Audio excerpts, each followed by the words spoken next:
मगर वो कहां चले गए 13 करोड़ सहारा के जमा करता? मैं पूछता हूं, 13 करोड़ का 1% भी रोड पे जिस दिन दिख जाता हो तो सर, तो मैं कहता हूं जनता की अदालत में फैसला हो जाता, ऑन द रोड हो जाता। और रही बात मीडिया की, आप जैसे मीडिया अगर है तो भारत में चौथा स्तंभ जिंदा है। ये जो बड़ी बड़ी मीडिया है, ये तो सिर्फ अशोक के पास प्रधानमंत्री और मुख्यमंत्री कहां जा रहे हैं, किसका बच्चा क्या कर रहा है, कब लोग चूड़ा दही का पार्टी दे रहे हैं, सिर्फ इसमें दिखाते हैं। और आप मैं सुब्रत राय की बात करता हूं, आज मैं खुले बिल्कुल मैं आरोप लगा रहा हूं और यह बात प्रूफ हो चुकी है कि सहारा मैनेजमेंट के साथ में सरकार का मैच फिक्स है, बहुत पहले से फिक्स है। अगर ऐसा नहीं रहता तो जब मुलायम सिंह जब स्वर्गवासी हो चुके थे तब वहां भारत के सिटिंग रक्षा मंत्री के साथ सुब्रत राय बैठ के फोटो खिंचवाने की हिम्मत कैसे कर रहा था? मैं आज पूछता हूं उस मीडिया से, क्या भारत में स्वतंत्रता दिवस किस लिए होता है? खाली और 26 जनवरी किस लिए मनाया जाता है? झंडा फहराइए और जलेबी खाइए और चले जाइए, लंबा लंबा भाषण देते, क्या इसलिए होता है क्या? आखिर वो कहां चली गई वो भारत का वो तिरंगा वाला कानून? वो दिखना चाहिए था।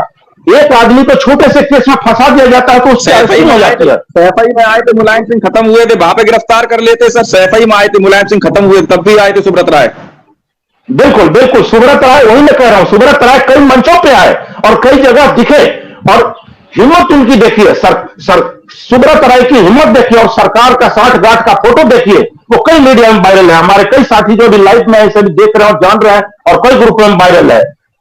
ये रिश्ता क्या कहलाता है? अगर सरकार अगर नहीं मिली है सुब्रत राय से तो मैं पूछता हूं सहारा का इतना घटिया पोर्टल लाया क्यों, जिसमें कोई ट्रांसपेरेंसी नहीं है? एक तुगलकी फरमान की तरह तालिबानी स्टाइल में पोर्टल लाया गया है। मैं कहता हूं अगर अगर अगर सरकार को और बैठे हुए नुमाइंदे जो सीआरसीएस को जो गवर्न कर रहे हैं एडमिनिस्ट्रेटिव विंग, अगर उनको नहीं आता है तो वो हम लाइव में बैठे हुए जो मीडिया में है, हम सिर्फ 10 लोगों को बुला ले, हम उनको कोई प्रोविजन बता देंगे जो शायद उनके दिमाग में बात नहीं घुस रही है।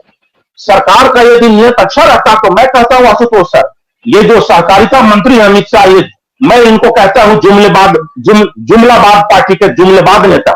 ये जुमलेबाज नेता हैं। ये इन्होंने एक चुनावी सभा में घोषणा कर दिया कि सहारा पीड़ितों का हम पेमेंट दिलाएंगे। राज्यसभा में इनसे क्वेश्चन पूछा गया था अमित शाह से, जो सहकारिता मंत्री, इन्होंने जो जवाब दिया है वो जवाब मेरे पास है, वो जवाब की फाइल मेरे पास है, कई ग्रुपों में मैंने वायरल किया हुआ है। कहीं नहीं उस राज्यसभा में जो जवाब दिया था अमित शाह ने एज सहकारिता मंत्री, कहीं नहीं उसमें लिखा था कि 10-10 हजार रुपया का झुंझुना दिया जाएगा, बाकी लोग 10 जन्म ले लें अपना पेमेंट लेने के लिए। 100% पेमेंट देने की बात की। लेकिन सुब्रत राय के साथ यदि इनका गठबंधन नहीं हुआ है, यदि सुब्रत राय इनके चुनाव के फाइनेंसर नहीं है, तो फिर अमित शाह ने हिमाकत कैसे की 10-10 हजार देने का तुगलकी फरमान सीआरसीएस को कैसे पहुंचा दिया? और मैं सीआरसीएस को पार्टी बनाता हूं।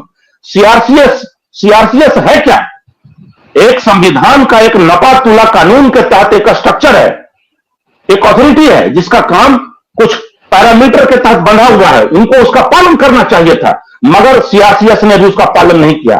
अगर कंप्लेन जैसे ही आया इन्वेस्टर का कि मुझे अपने पॉलिसी के बिहाफ में जो उसकी शर्तें हैं पैरामीटर, उसके तहत हमको 100% पेमेंट मिल रहा है मैच्योरिटी डेट को, या प्री मैच्योरिटी पेमेंट का भी यदि उसमें जैसे कि पैरामीटर है उसका भी पालन नहीं कर रहा है, तो सीआरसीएस को चाहिए था 100% पेमेंट दिलाना।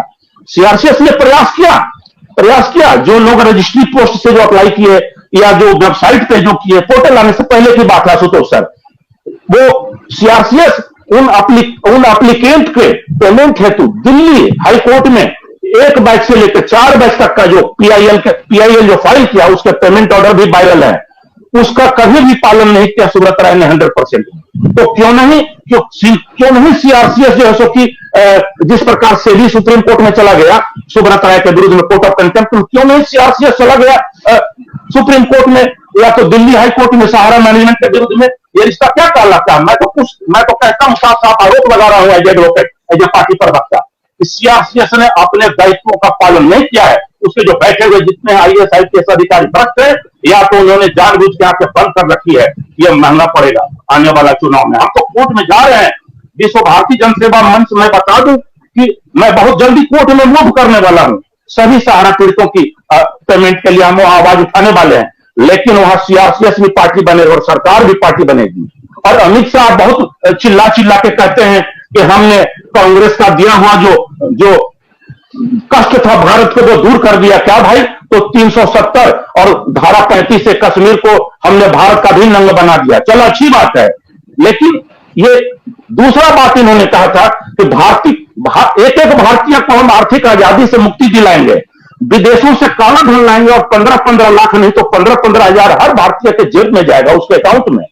वो तो दिला नहीं सके ये जुमलेबाज पार्टी बीजेपी, सिर्फ झूठे बहाना करके सत्ता में आती है। उल्टा भारतीयों का सहारा मैनेजमेंट के साथ मिल करके अरबों खरब रुपया इसने गबन किया है। मैं साफ साफ कहता हूं बीजेपी से, और यदि बीजेपी की नीयत अच्छी है सभी स्टेट, तो ये गलत बात है, अच्छी है ही नहीं, न थी न है। और अगर आने वाला भविष्य में भी उसको ये हमारा लाइव सुनाई दे और हम जनता की पीड़ा सुनाई दे तो शायद उसकी समझ में आई।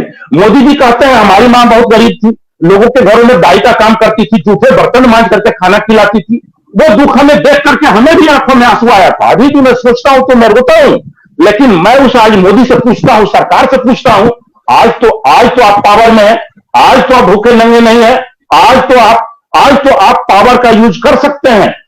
आज जो बैठी भी जो सत्ता में जो है, जो पावर के नशे में जो बैठी भी है, सेंट्रल गवर्नमेंट हो या स्टेट गवर्नमेंट हो, ये दोनों का ड्यूटी बनता है कि उसके राज्य में, चाहे केंद्र शासित राज्य हो या जो स्टेट गवर्नमेंट हो, दोनों के सत्ता पे बैठे हुए पदासीन पदाधिकारियों का यह कर्तव्य बनता है कि वो तमाम चिट फंड से ठगे गए कंपनियों को सीज जब्त करे, नोटिस जारी करे, अपने पावर का इस्तेमाल करे, और सहारा जैसी मैनेजमेंट के ऊपर भी अपने पावर का इस्तेमाल करे। और ये तमाम जो एफआईआर जो हुए हैं, जो थानों में, जो कोर्ट में जो केस जो मूव कर रहे हैं, उसका ग्राउंड बनाते हुए स्टेट गवर्नमेंट अपने पावर का इस्तेमाल कर सकती है, सेंट्रल गवर्नमेंट भी कर सकता है कि भाई एक कंपनी है जिसको लाइसेंस दिया गया था साफ सुथरा काम करने के लिए, जो है तो कि अलग अलग सोसाइटी एक्ट से या तो कंपनी एक्ट से रजिस्टर्ड करके उनको पॉलिसी जारी की गई थी कि आप काम करें और लोगों से पैसा लें और कोऑपरेटिव के मेंबर बनाएं और उनको शर्तों के मुताबिक उनके जो पैरामीटर हैं, अगर 6 साल में डबल देना है तो डबल दें, 14 साल में 3 गुना देना है तो दें। ये कानून किसने बनाया था? सेंट्रल गवर्नमेंट के कई अथॉरिटियों ने परमिशन दी थी। और जब ये सेंट्रल गवर्नमेंट से जब सहारा जैसी मैनेजमेंट को जब ये पावर मिल गया कि वो बिजनेस कर सकता है भारत के कानून के पैरामीटर के तहत बनाए हुए बायलॉज के तहत में, तो स्टेट गवर्नमेंट ने भी उसको अपने स्टेट में बिजनेस करने का मौका दिया। भोलानाथ का ब्रश कटर एक बैटरी चालित मशीन है जिसका चार्जिंग समय 3.5 घंटे है। यह 6 से 8 घंटे के प्रभावशाली संचालन समय का दावा करता है, जिससे यह एक बार चार्ज करने पर 16,000 वर्ग फुट गेहूं या चावल के खेतों को कुशलतापूर्वक काट सकता है, जबकि इसका पेट्रोल समकक्ष व्यक्ति उसी कार्य के लिए 1,000 रुपए मूल्य का पेट्रोल खर्च करता है।